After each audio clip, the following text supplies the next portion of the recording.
उत्तर प्रदेश के मेरठ में सरधना थाना क्षेत्र के सलावा गांव में अवैध मकानों पर प्रशासन का बुलडोजर गरजा।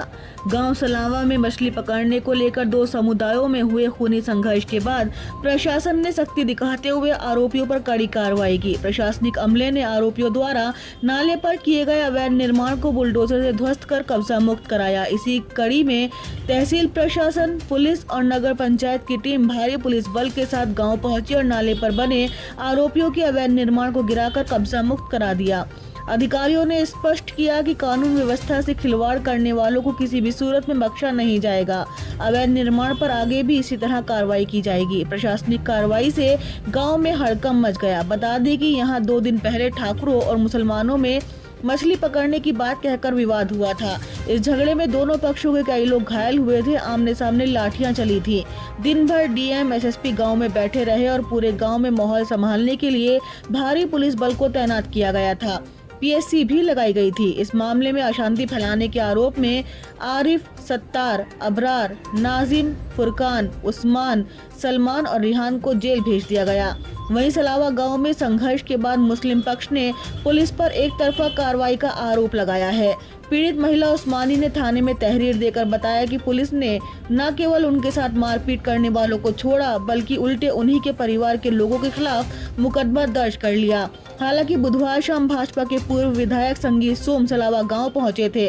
उन्होंने ग्रामीणों से मुलाकात कर पूरी घटना की जानकारी ली और आरोपियों पर सख्त कार्रवाई की मांग करते हुए कहा कि गांव सलावा में इस तरह की घटना पहले कभी नहीं हुई। ये सब एक साजिश लगती है।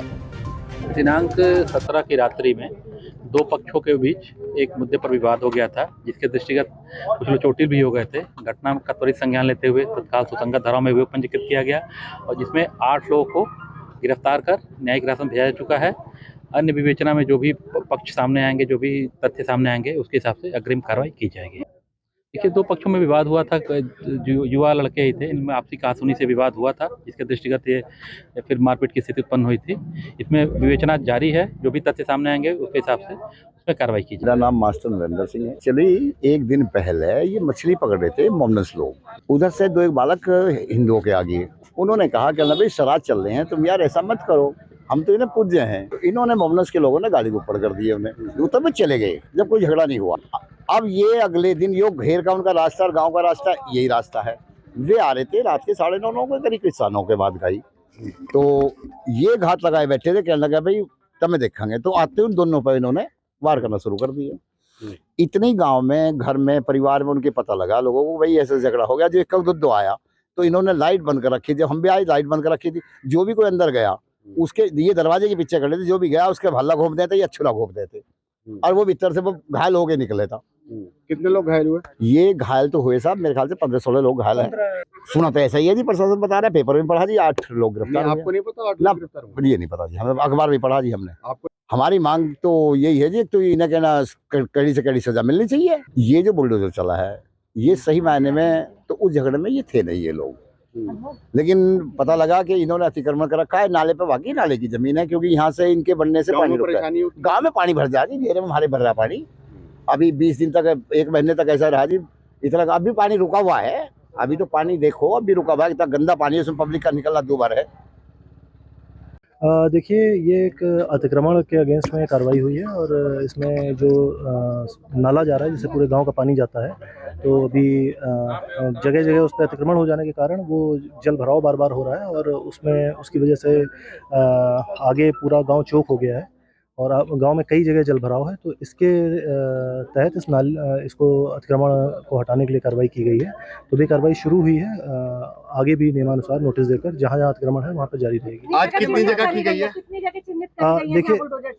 देखिए, जहां से शुरुआत है, आप देख सकते हैं, आपके पीछे ये नाला जा रहा है, तो जहां से शुरुआत है तो वहां पे सबसे पहले कार्रवाई की गई। बाकी लोगों को और लोगों को भी नोटिस दी जा रही है। उनको प्रॉपर समय दिया जा रहा है कि वो स्वयं हटा लें। अगर वो स्वयं हटा लेते हैं तो फिर हम लोगों को कार्रवाई की आवश्यकता नहीं पड़ेगी। नहीं, देखिए, ऐसा है, ये कार्रवाई जो हुई है वो अतिक्रमण के अगेंस्ट में हुई है और जो सरकारी भूमि है उसको खाली करवाने के लिए हुई है उसमें। और ये इंडिपेंडेंट कार्रवाई है, उस झगड़े से इसका कोई लेना देना नहीं। नहीं, आरोपी का किसी का घर नहीं है। जैसा कि मैंने बताया कि ये जो कार्रवाई की गई है, ये सारी कार्रवाई अतिक्रमण के अगेंस्ट में की गई है। जो सरकारी भूमि है उस पर अतिक्रमण के अगेंस्ट में की गई है। सर सवाल तो ये उठता है ना कि उसी टाइम क्यों की गई जब झगड़ा हुआ? नहीं, पहले से नोटिस दी गई थी और लगातार इस तरह की कार्रवाइयाँ हो रही हैं। पहले से नोटिस दी गई थी, चूँकि यहाँ पर जब हम लोग आए देखा तो आगे बहुत बुरी तरीके से जलभराव है। आप आगे जाएंगे आप लोग खुद देखेंगे, जिसमें डेंगू, मलेरिया, इस तरह की बहुत सारी बीमारियां फैल रही हैं। छोटे-छोटे बच्चे हैं। तो जब संबंधित ब्लॉक को इसकी सफाई के लिए कहा गया तो सबसे बड़ी समस्या यही सामने आई कि चूँकि लोगों ने घर के सहन आगे-आगे बना लिए हैं, जिसकी वजह से नालों की सफाई हो पाना संभव नहीं है।